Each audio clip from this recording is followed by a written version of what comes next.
Good afternoon. My name is Dina, and I'm going to be talking today about a community framework for teaching pronunciation. Basically, we part from classes and how classes for pronunciation must be done. So, this community framework suggests a division of the pronunciation lesson into 5 phases that go from analysis and conscientious raising to listening discrimination and finally to production. These community frameworks recognize that the key is role played by each phase in the acquisition of new pronunciation features. So it recognizes that learners' progression um, from one phase to another may be a gradual one, and those phases are the ones that must make more easy, like for students to understand and actually talk in a really in a correct way. So the first one is the description and analysis. It's supposed to be the oral and written illustrations of how the feature is produced and when it occurs within spoken discourse.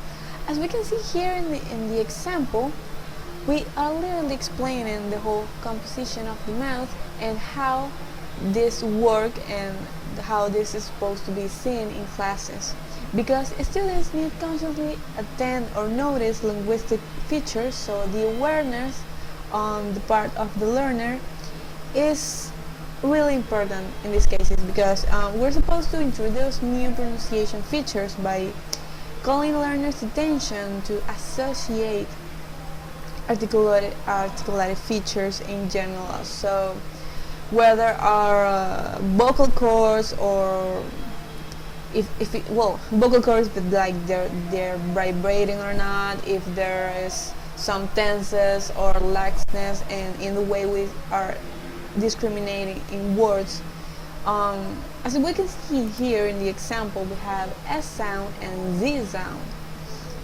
Those are the explanations that we're in this case is supposed to be done.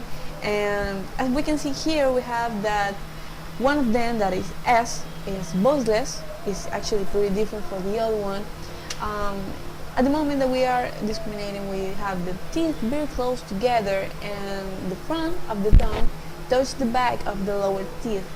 So there is a different sound from Z because it's actually voiced and the sound comes from the part of the mouth, and the teeth are lightly touched in the front. So there is a difference in the way that it's discriminated in the first place. On the other hand, we have listening discrimination. This basically is focused on listening practice with feedback on learners' ability to correctly discriminate the feature.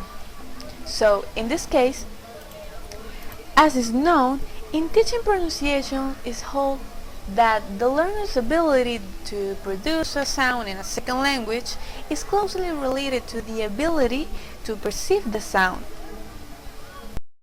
So in this second phase, the student is focused on listening entirely. So they listen the new feature, and they're asked if they can either identify or distinguish one from the other in similar features. For example, with consonants, learners might be asked to distinguish two consonants that are difficult to identify to speakers in the first place, like we have here, for example, bus or bus, price or prize, maze or maze.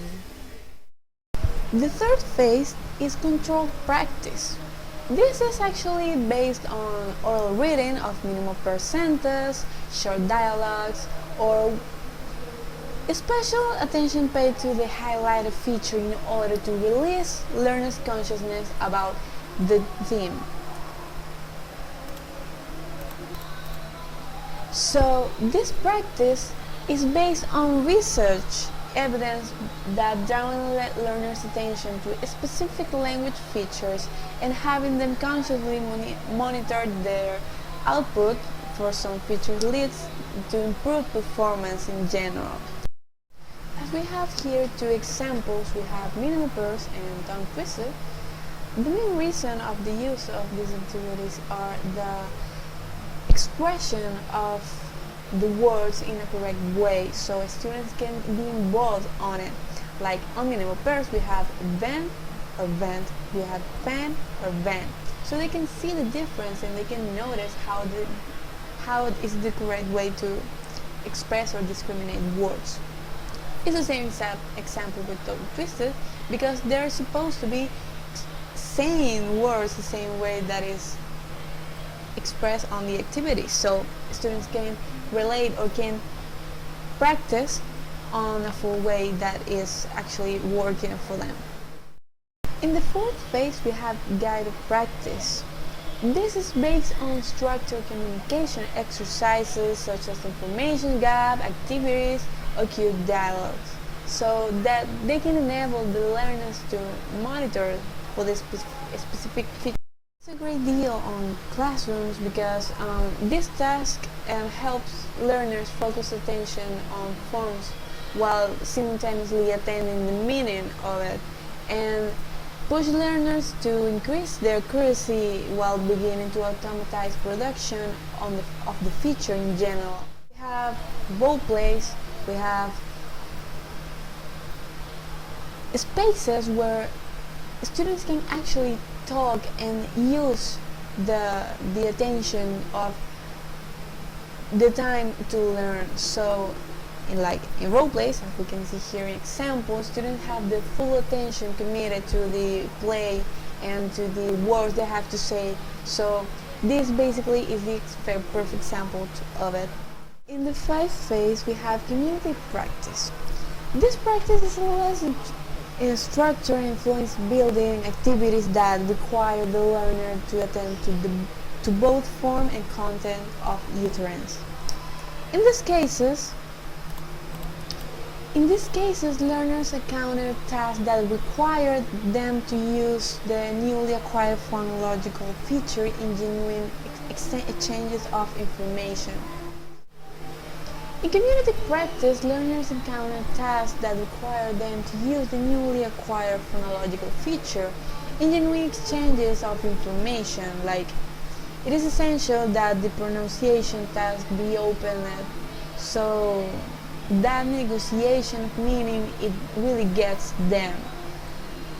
In these cases, as we can see here, for example, it's really used that like storytellings, interviews, even any kind of discourse in general, because the meaning or the purpose of it is to talk and to practice that the learners must pay attention to both the form and the content of the message, while at the same time attending to the content of the message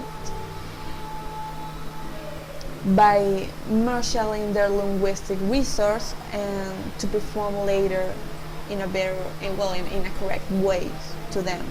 So basically these are the five phases. So basically these were the five phases that we were supposed to have in this community framework of teaching pronunciation. So thank you, and I hope you liked it.